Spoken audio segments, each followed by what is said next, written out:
Halo, assalamualaikum. Apa kabar, guys? Ketemu lagi dengan kita dengan Transformers. Oke, guys. Kita hari ini juga mau ngomongin tentang mainan ya, guys. Kita di atas meja ini sudah ada beberapa mainan, guys. Kita mau review ya, guys, satu-satu ya. Kita mulai dengan kita hitung dulu ya. Ada berapa ya? Kita mulai. Satu, dua, tiga, empat, dan lima, guys. Ada lima mainan, guys. Kita mau ngobrolin dari mana dulu ya? Biasa aja dari sini. Ini kita mundurin dulu semuanya ya, biar enak ya. Oke, biar bisa dimajuin. Ini ketinggian nih ya. Sudah diangkat aja ya. Oke, dari sini dulu, guys. Nah, mobil apa ini, guys? Ini adalah mainan mobil drag race, teman-teman.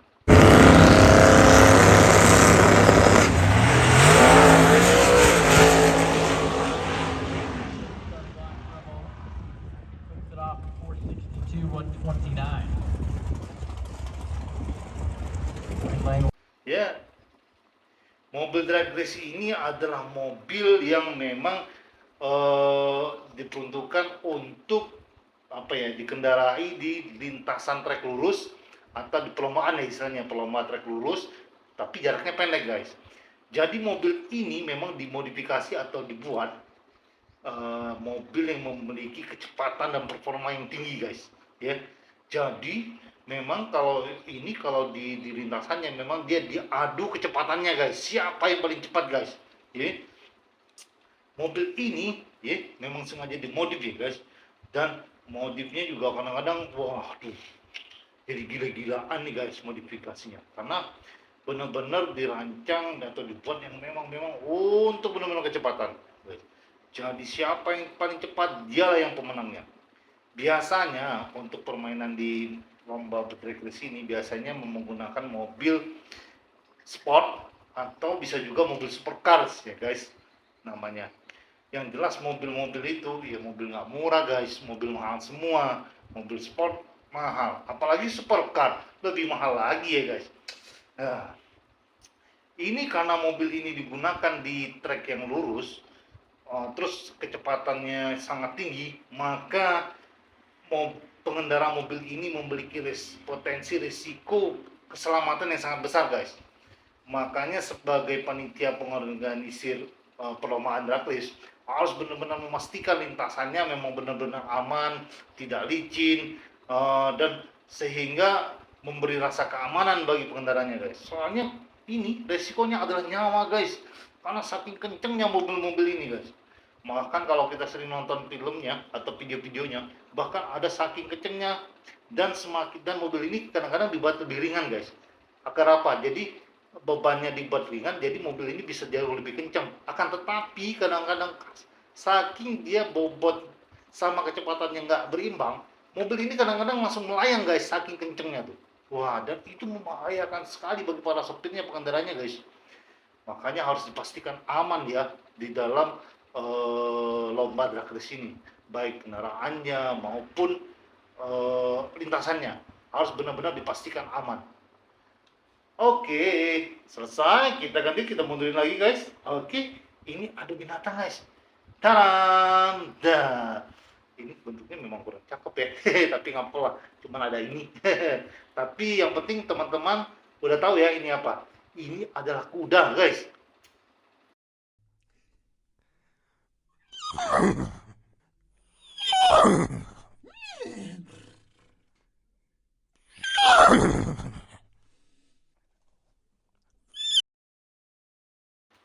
Kuda ini merupakan hewan peliharaan yang berfungsi secara ekonomis dan memiliki historis atau sejarah, guys. Dia memiliki peranan yang penting dalam dalam masa-masa dulu ya, yang digunakan sebagai alat pengangkutan baik itu barang maupun orang, guys, selama ribuan tahun. Jadi sejarahnya panjang, dia membantu orang, guys, kuda ini. Kuda ini juga ciri khasnya apa ya? Dia memiliki tenaga yang kuat, dia bisa berlari sangat cepat, dan berlari bisa berjalan ya, maksudnya berlari, berjalan juga dengan tempo yang sangat lama guys. Walaupun dengan beban yang berat guys, dia memiliki daya tahan yang sangat kuat guys. Makanya dia sering dimanfaatkan manusia dalam bidang pengangkutan barang guys. Kuda ini juga dalam sejarahnya dipergunakan sebagai kuda perang, sebagai kuda pacu. Wah, kuda pacu tadi guys, sering dibuat di lomba-lomba tuh, dipacu tuh. Iya, ada lomba pacuan kuda namanya. Jadi kuda-kuda ini memang sering dilatih, ya, kecepatan kekuatannya tuh, wah, untuk diperlombakan. Siapa yang paling kuat, paling cepat, dialah juaranya. Nah, dan juga kuda ini dipergunakan sebagai kuda rekreasi ya guys. Makanya kuda ini memiliki potensi yang besar bagi industri apa ya, rekreasi guys. Nah, soalnya sering kita lihat di tempat rekreasi ya, kuda ini sering menjadi fasilitas hiburan bagi orang-orang di tempat rekreasi. Jadi orang datang ke suatu tempat rekreasi, dia bisa naik kuda tuh guys. Jadi kuda nggak mesti orang profesional yang naiknya, tapi memang harus ada orang profesional yang mendampinginya. Jadi kita orang dewasa, bahkan anak-anak pun bisa naik kuda di tempat rekreasi guys. Iya. Jadi bisa merasakan sensasi naik kuda seperti apa. Iya. Soalnya kuda ini kalau di kita juga bukan barang yang murah guys. Ya, tidak seperti sapi yang diternakan secara umum. Kuda ini orang-orang tertentu yang memeliharanya guys, karena tidak begitu mudah. Iya. Terus peruntukannya juga kan kalau sekarang orang nggak pakai lagi nih untuk ngangkut-ngangkut barang pakai kuda. Orang udah pakai mobil ya. Iya. Jadinya peternakannya ini tidak semudah banyak kita jumpai seperti peternakan sapi, kambing. Karena peruntukannya udah berbeda sekarang ya. Paling itu untuk kuda pacu atau perlombaan kuda hias atau apa ya, kuda apa namanya yang lenggak-lenggok tuh. Nah, jadi peruntukannya udah berbeda sekarang. Makanya untuk pemeliharaannya juga agak sedikit lebih susah ya dibanding kuda sapi, dan perawatannya juga sekarang mungkin kayaknya lebih mahal deh merawat sapi. Iya. Karena sekarang kuda ini memiliki nilai ekonomis yang tinggi atau nilai jual yang tinggi guys. Apalagi kuda itu bukan merupakan peranakan kuda luar negeri guys. Wah, kalau kuda lokal kan biasanya bentuknya agak lebih kecil ya. Tidak seperti kuda luar. Kalau kuda luar kan lebih tinggi, lebih besar, jadi terlihat lebih gagah ya guys. Tapi jangan salah guys. Kuda ini selain peruntukannya untuk mengangkat barang, juga tahu dia bisa menghasilkan susu guys. Nah, kuda ini bisa menghasilkan susu loh guys. Ingat kalau dulu ada jualnya susu kuda liar, itu dari kuda guys. Salah satu manfaatnya. Dan susu kuda liar waktu itu juga memberi manfaat kesehatan ya guys. Dan satu lagi fakta unik tentang kuda. Kuda ini rupanya tidurnya, tahu nggak? Gimana? Rupanya kuda ini tidur sambil berdiri guys. Fungsinya adalah mereka sebagai penyeimbangan kebutuhan mereka, tapi juga sebagai bentuk kewaspadaan mereka terhadap mangsa yang lain nih guys. Terhadap pemangsa maksudnya. Jadi mereka tidurnya itu sambil bersiaga. Nah, jadi kalau ada pemangsa yang mendekati, mereka langsung cepat bergerak karena mereka sambil berdiri guys. Ya, itulah tentang kuda guys. Oke, cukup dulu. Kita mundurin kudanya ya guys.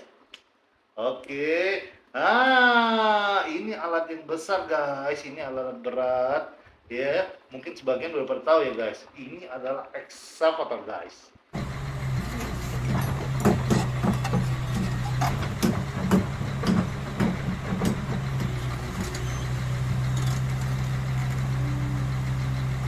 Excavator adalah namanya guys. Tapi kalau kita sering disebut dengan nama beko.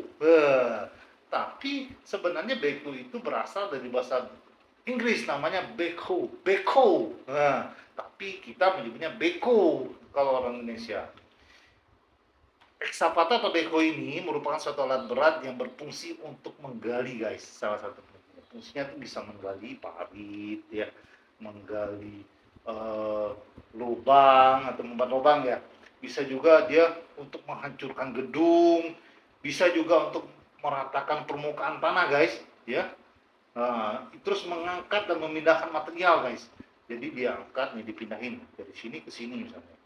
Terus dia dipergunakan juga untuk mengeruk sungai, bisa juga untuk di lokasi pertambangan, atau juga di pemotongan kayu guys, untuk memindahkan kayu. Dan juga kalau di proyek-proyek dia sebagai alat untuk loading guys, memindahkan suatu material ke dalam dump truck guys. Ya, ekskavator ini merupakan kesatuan yang terdiri dari ya, namanya itu adalah boom, bahu, ini bahunya, ya, bahu. Ini adalah lengan atau arm, dan ini adalah bucketnya guys. Ya, kalau ini apa? Ini adalah kabin operatornya guys. Hehehe. Ekskavator juga sering lah. Kalau kita lihat juga jalan-jalan, kalau perbaikan jalan juga kadang-kadang sering ada ekskavator ini ya di jalan. Tapi kemungkinan lebih sering kita lihatnya di proyek atau di daerah pertambangan guys. Ya, kalau daerahnya. Tapi peruntukannya seperti sebutin tadi, banyak peruntukannya ya guys ya. Tapi ini yang pertama ini adalah alat untuk memudahkan pekerjaan manusia dan memindahkan barang-barang atau material dalam jumlah yang cukup banyak ya guys. Nah, jadi untuk memudahkan lah dalam proyek pertambangan segala macam itu lebih memudahkan dengan menggunakan ini. Ya. Oke guys, kita simpan dulu ekskavatornya. Terus ini ada binatang apa guys? Dimajuin ya guys. Dah, coba lihat guys. Teneng. Apa yang pegang ini? Ada buntutnya. Pada tahu ya ini apa? Ini adalah monyet guys.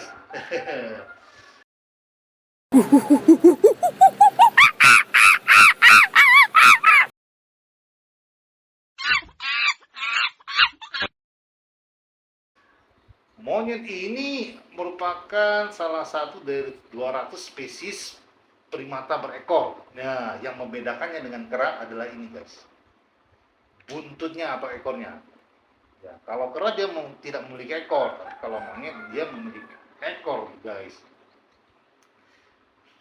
Monyet ini merupakan salah satu hewan yang tercerdas di bumi. Salah satunya ya guys adalah monyet ini. Jadi makanya sering dipergunakan oleh para ilmuwan sebagai bahan percobaan karena kecerdasannya guys. Mereka ini memang lebih cerdas. Jadi kemampuan dia menyelesaikan suatu masalah juga lebih cepat kalau monyet ini guys. Dan dia mempunyai otak yang lebih besar guys. Makanya dia lebih cerdas guys. Dan tahu nggak hobinya apa? Hobinya adalah memakan biji-bijian, apa ya, buah-buahan, terus apalagi ya, kacang-kacangan guys. Kacang-kacangan dia suka rupanya guys. Dan buah-buahannya terutama semangka, dan ini tahu apa yang dipegang, salah satunya apa? Pisang guys.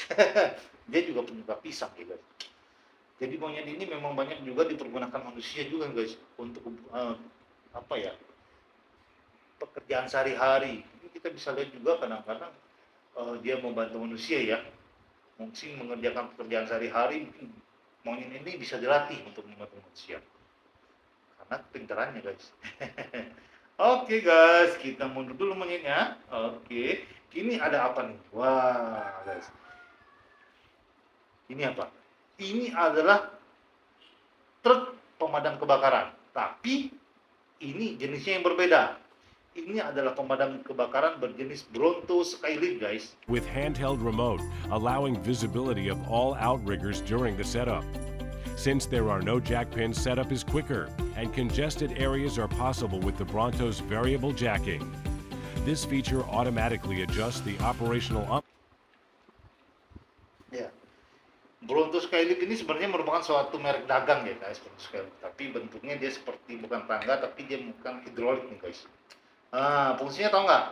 Fungsinya ini adalah sebagai lengannya, hidroliknya, dan ini adalah sebagai apa ya? Tempat orang untuk berdiri atau apa ya. Jadi fungsinya dia akan mengangkat misalnya petugas pemadam kebakaran, misalkan menghadapi kebakaran di daerah-daerah yang tinggi atau di gedung-gedung yang tinggi ya guys.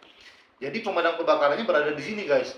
Jadi untuk menjangkau gedung-gedung yang tinggi mereka tidak perlu memakai tangga segala macam, pakai ini aja guys. Jadi langsung tempat tinggi, jadi memudahkan mereka untuk menghadapi kebakaran di tempat-tempat yang tinggi, di gedung-gedung atau hotel. Jadi memudahkan mereka untuk memadamkan apinya, dan memudahkan juga kalau misalkan terjadi proses evakuasi ya ada korban kebakaran tuh misalnya di gunung tinggi, ya kan tinggi tuh guys. Kalau pakai tangga kan, waduh beribet ya. Makanya pakai ini guys. Jadi memudahkan dia untuk membantu evakuasi orang-orang yang sedang dilanda kebakaran guys di tempat-tempat. Dan ini sangat membantu sekali guys bagi para petugas pemadam kebakaran dan mempercepat proses pemadaman api. Karena api yang jauh-jauh yang tinggi-tinggi itu bisa agak lebih leluasa dipadamkan mereka karena mereka menggunakan alat ini guys. Jadi apinya lebih dekat ya. Ya, lebih cepat memadamkan titik apinya guys.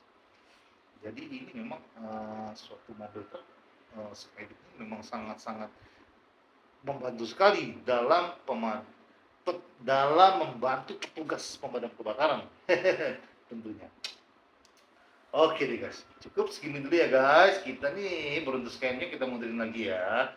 Guys, kayaknya udah lima-limanya kita obrolin ya. Kayaknya cukup segini dulu guys ya. Kita obrolnya, kita ketemu nanti di lain kesempatan. Jangan lupa komen, like, and subscribe ya guys. Assalamualaikum.